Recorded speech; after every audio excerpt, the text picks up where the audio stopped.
అన్నది కాదురా, నేరం చేశావా లేదా అనేదే ముఖ్యం. ఇంకొకసారి మతం పేరుతో రాజకీయాలు చేశావనుకో, కోసి కైమా చేస్తాను. నా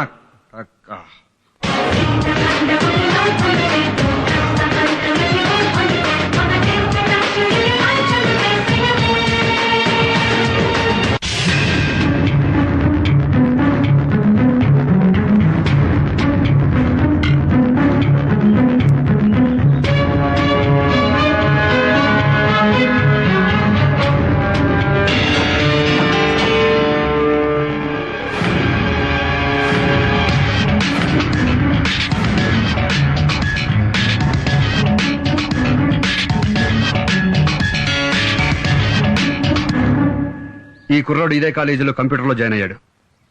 ఇతను సిగరెట్ తాగలేదని కొంతమంది సీనియర్ స్టూడెంట్స్ ర్యాగింగ్ చేశారు.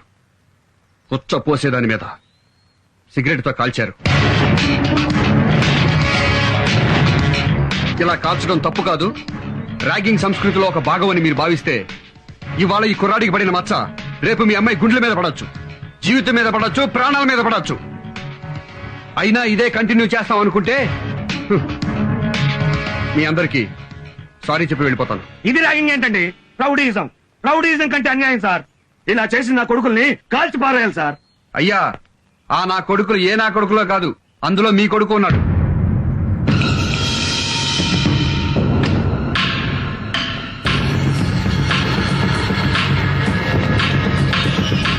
ఏరా, కాలేజీకి చదువుకోమని పంపిస్తే పశువులాగా ప్రవర్తించి ఇలాంటి పనులు చేస్తావా? ర్యాగింగ్ అంటే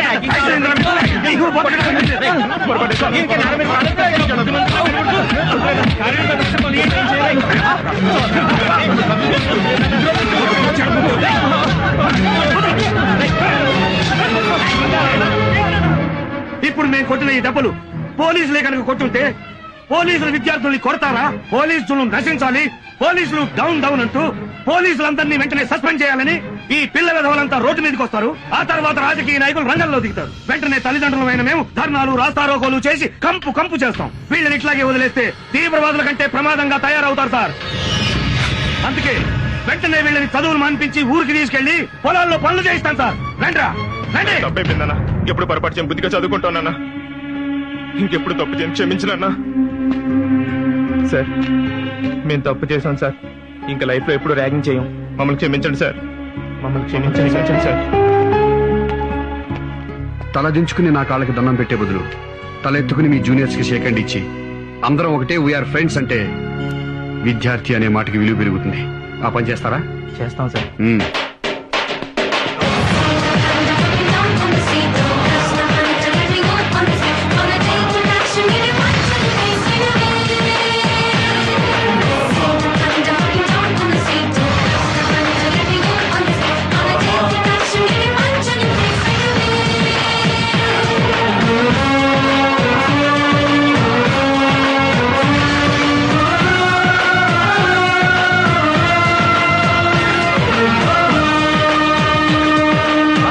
ఒక్క నిమిషం ఆగు. నమస్కారం మాస్టర్. నీ గురించి చాలా విషయాలు సేకరించానా. ఏంటి మాస్టర్? బాగున్నావా? బాగున్నావా? బాగున్నానండి. నీ గురించి ఓ పబ్లిక్ టాక్ చెప్పాలయ్యా. Public talk? లేడీస్ లో, యూత్ లో, జెంట్స్ లో, తుడిసేవాళ్లలో, ఉడిసేవాళ్లలో, గోడకు రంగులేసేవాళ్లలో, అబ్బో అంటారు కదా, చాలా మంది దగ్గర నుంచి సేకరించాను. నీకు చెప్పాలి ఇప్పుడు. చెప్పండి. ఈ సర్కిల్ ఇన్స్పెక్టర్ మహేష్ నా కొడుకున్నాడే, పెద్ద మెంటల్ నా కొడుకురా. అందరికి బ్రెయిన్ బుర్రలో ఉంటది, కొంతమందికి మోకాళ్ళలో ఉంటది. నా కొడుకు ఎక్కడ ఉంటుందో. మాస్టరు నన్ను తిడతా అనుకుంటున్నావా? ఓరి బూతులు కాదే, ఏ బ్లెస్సింగ్స్. ఇప్పుడు ఎంటివాడు నగ్గాడు, కిట్టిగాడు అంటారు. అంటే ఏంటి? ఈ అబ్బాయి ఎంటివాడే యాక్ట్ చేశాడు రా, నగ్గాడే డాన్స్ చేశాడు రా, కిట్టిగాడే ఫైటింగ్ చేశాడు రా. అంటే ఏంటి? ఓన్ చేసుకోవడం. అలా ఫ్యామిలీ మెంబర్స్ లాగా అన్నమాట. అలాగే మహేష్ గారు ఎరగదీశాడురా, ఏం ఉతికాడురా. అంటే ఏంటి? నేను లైక్ చేస్తాడు అనమాట. అర్థమైందా? ఇప్పుడు నీ గురించి ఓ చిన్న పోలీస్ టాక్ ఒకటి చెప్పాలయ్యా. పోలీస్ టాక్ చెప్పండి. మన డిపార్ట్మెంట్ లో ఒక కడ్డీ పెట్టుకున్న మహేష్ గా, అబ్బా కడ్డీ అంటే లాఠీ అయ్యా, లాఠీ పట్టుకున్న మహేష్ గాడు జిల్లాకొక్కడుంటే స్టేట్ మొత్తం సూపర్ గడ్డ గడ్డ గడ్డలాడించేస్తాడని చెప్పుకుంటున్నారయ్యా. మాస్టరు పబ్లిక్ టాక్ చెప్పారు, పోలీస్ టాక్ చెప్పారు, మరి పొలిటికల్ టాకింగ్. అబ్బో మాస్టర్ మాస్టర్ ఏమైంది? కూర్చోండి కూర్చోండి. అబ్బా! అబ్బా! మీకు బీపీ ఉందా? లేదు షుగర్? లేదు. మరి గుండె పట్టుకుంటారేంటి? పాలిటిక్స్ అన్నావు కదయ్యా, ఇటీవరా. అమ్మో, ఇప్పుడు ఎలా ఉంది? పాలిటిక్స్ పేరెత్తే నాకు పావులు జర్లు పాకుతీయో. ఏ దేశ చరిత్ర చూసినా ఏమున్నది గర్వకారణం అన్నాడు ఆయన. ఏ పార్టీ చరిత్ర చూసినా ఏమున్నది గర్వకారణం అంటాను నేను. ఈ రాజకీయాల్లో ఉన్నంత చండాలం, మూసీ నది కంపు ఎక్కడ ఉండదయ్యా. ఎప్పుడేం జరుగుతో తెలియదు.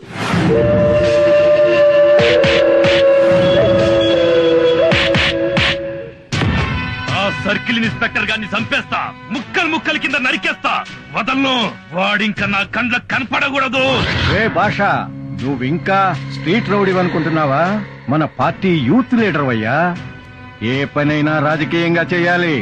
ఇంతకే ఆ సి మహేష్ ని కళ్ళ ముందు కనపడకూడదంటావు, అంతే కదా? చెప్పి ఆ సర్కిల్ ఇన్స్పెక్టర్ మహేష్ ఇమ్మీడియట్ గా ట్రాన్స్ఫర్ అయిపోవాలి. అవన్నీ నేను చూసుకుంటా, వదిలే. వాడు పెళ్ళాం పిల్లలతో సహా పెట్టే బేడా సర్దుకొని ఈ రోజే వెళ్ళిపోవాలి.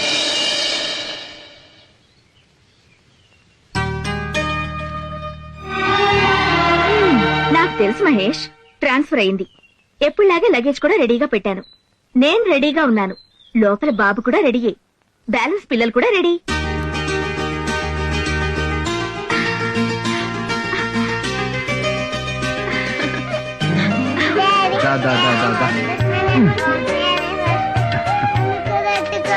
నువ్వు కూడానా?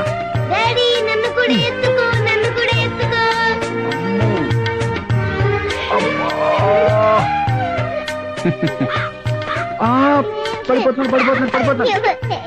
పడిపోయా. అమ్మా, ఇలా నన్ను మాయ చేసే సంవత్సరానికి ఒకసారి అమ్మని చేస్తున్నాం. పెళ్ళైన దగ్గర నుంచి ఈ బట్టల బ్యాగ్ తప్ప ఒక్క సూట్ కేసు కూడా ఓపెన్ చేయలేదు. ఈ లోపలే ట్రాన్స్ఫర్ అయిపోతుంది. మహేష్, నా మాట విని ఈ ఉద్యోగం మానే మా నూరెళ్ళి ఏదో ఒక బిజినెస్ చేసుకుందాం. పిచ్చిదానా? మనం ఎక్కిన ట్రైన్ ఒకసారి యాక్సిడెంట్ అయిందని లైఫ్ లో ట్రైన్ ఎక్కడం మానేస్తామా? ఎప్పుడు నన్ను మాటల్లో గెలవనిచ్చావు? పద పద.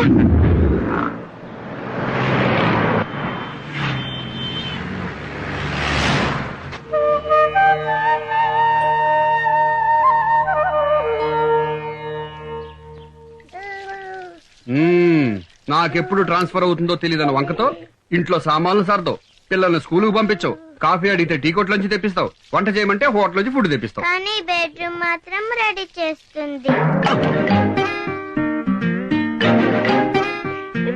అందుకే కదా మేము ముగ్గురం. మళ్ళీ ఇంకో బాబు మమ్మీ పొట్టలో ఉన్నాడు. చెప్పు డాడీ, అవునా కాదా? చెప్పు డాడీ, చెల్లి అడుగుతుంది. చెప్పు. చెప్తావా లేదా? లేకపోతే మమ్మీ చెప్పేస్తాను. మిమ్మల్ని మీరు మాటలెక్కువైపోయినరా? మీకు ఉండు చెప్తా. ఉండు. భయపడిపోయాను రా. అమ్మో, చిన్న పిల్లలకు ఓటు హక్కు లేదు కాబట్టి సరిపోయింది.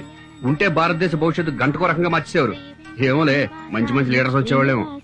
మంగళం. హారతి తీసుకో మహేష్.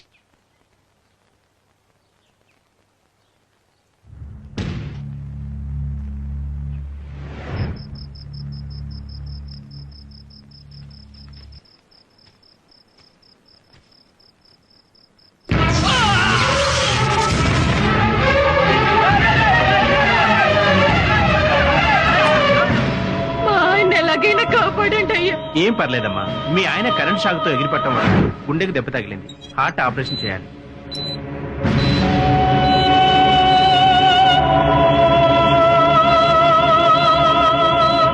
జనరేటర్ ఆన్ చేయమని చెప్పండి. ఎమ్మెల్యే మనుషులు వచ్చి జనరేటర్ తీసుకెళ్లారు సార్. నన్ను అడగకుండా ఎలా ఇస్తారయ్యా? ఎంత చెప్పినా వినకుండా వాళ్ళ పార్టీ ప్రెసిడెంట్ వస్తున్నాడని దౌర్జన్యంగా తీసుకెళ్లారు సార్. ఈ విషయం ఆపరేషన్ మొదలు పెట్టక ముందే చెప్పాలి కదా. ఇప్పుడు ఆ రైతు పరిస్థితి ఏంటి?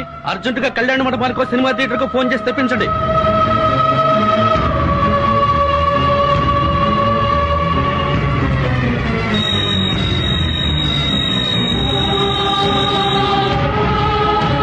డాక్టర్ డాక్టర్, ఆ కరెంట్ షాక్ తగిలిన పేషెంట్ చనిపోయాడు సార్.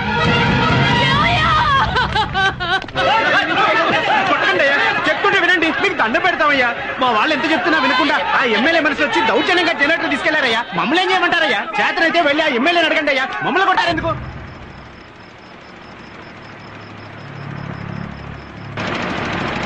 డిఎస్పీ గారు, కరెంటు పోద్దని జనరేటర్ కూడా తెప్పించాం. మందు పాత్రలు ఏంటే జాగ్రత్త. ఉంటాను.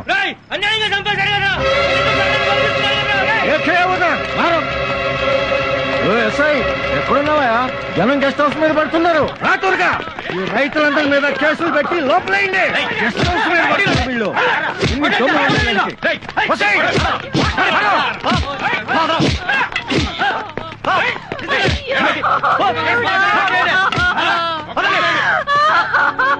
మీరు నాశనం అయిపోతారా? మీరు పురుగులు పడిపోతారా? మా తరపున అడిగేవాడు లేడని మీరు చేసే పాపాలన్నీ ఆపడానికి ఒకడు వస్తాడురా.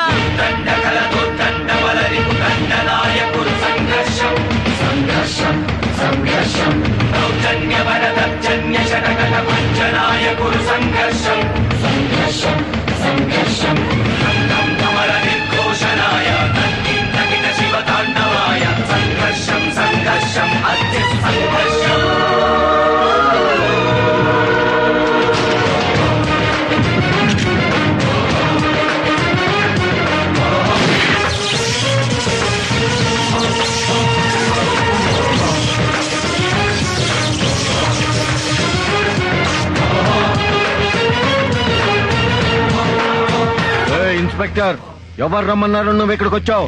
ఆ రైతు నా మీద కేసు పెట్టాడని వచ్చావా? హోమ్ మినిస్టర్ తో ఫోన్ చేయిస్తా, అవసరమైతే చీఫ్ మినిస్టర్ తో ఫోన్ చేయిస్తా. నడువు బయటికి. రేయ్, హోమ్ మినిస్టర్లు చీఫ్ మినిస్టర్లు ప్రజాసేవకులు రా. వాళ్ళు ప్రజలకు మాత్రమే సేవ చేస్తారు. నీలాంటి రౌడీలకి గూండాలకి కదరా లోపల వెదవా. ఇన్స్పెక్టర్, నువ్వు తప్పు చేస్తున్నావు. నా గురించి నీకు తెలియదు. నీ వెనకాల తిరిగే కుక్కల గురించి నీ చెంచాల గురించి కూడా తెలుసురా. పదండ్రా స్టేషన్ కి.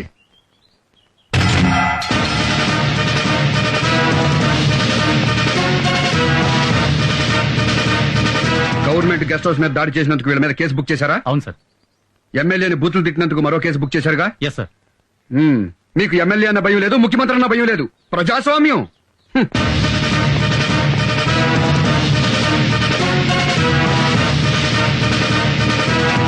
రైతుల మీద కేసు బుక్ చేశారు.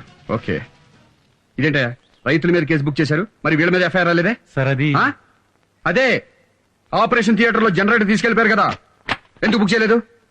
పొలిటీషియన్స్ అంటే భయమా? ఉత్సా ఎమ్మెల్యే అంటే భయం.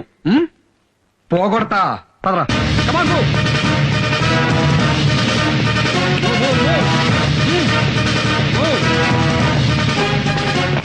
భయపడతా మీరేం డ్యూటీ చేస్తారా మిమ్మల్ని?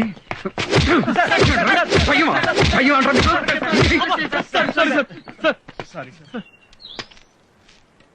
ఇంకెప్పుడు భయపడరుగా? నిజాయితీగా డ్యూటీ చేస్తారా? సిన్సియర్ గా ఉన్నది.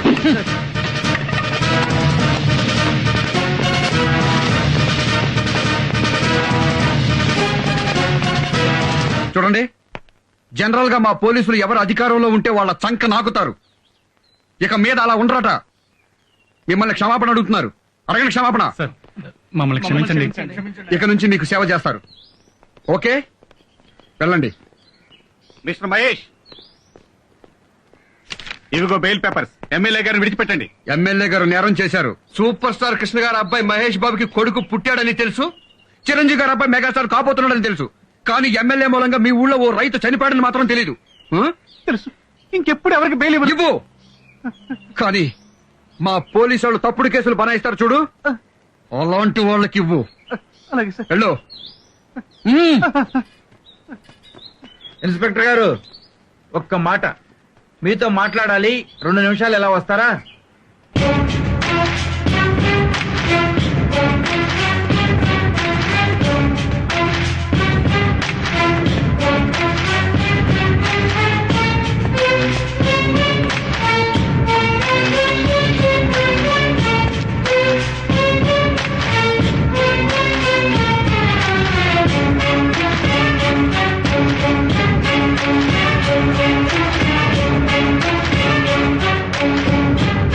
ఇన్స్పెక్టర్ నాన్న, ఈ చిన్న విషయాన్ని పట్టుకుని ఎమ్మెల్యేని రిజైన్ చేయమని ప్రతిపక్షాలు గొడవ చేస్తాయి. పార్టీ అధ్యక్షుడిగా నేను నిన్ను రిక్వెస్ట్ చేస్తున్నా, ఈ కేసు వదిలేయమ్మా. బెదరో, మన సైడ్ తప్పు లేదని నేను చెప్పడంలా. కాకపోతే ఈ విషయం జర్నలిస్టులకు తెలిసిందనుకో, కూరంతలు కొండంతలు చేస్తే ప్రభుత్వానికి ఇబ్బంది అవుతుంది. అందుకని నా మాట ఇదిగో, ఆ చచ్చిపోయిన రైతు కుటుంబానికి డబ్బులు ఇప్పిస్తా. వాళ్ళ కుటుంబంలో ఒకటికి ఉద్యోగం ఇప్పిస్తా. వాళ్ళకి ఏదైనా బ్యాంకు రుణాలుంటే రద్దు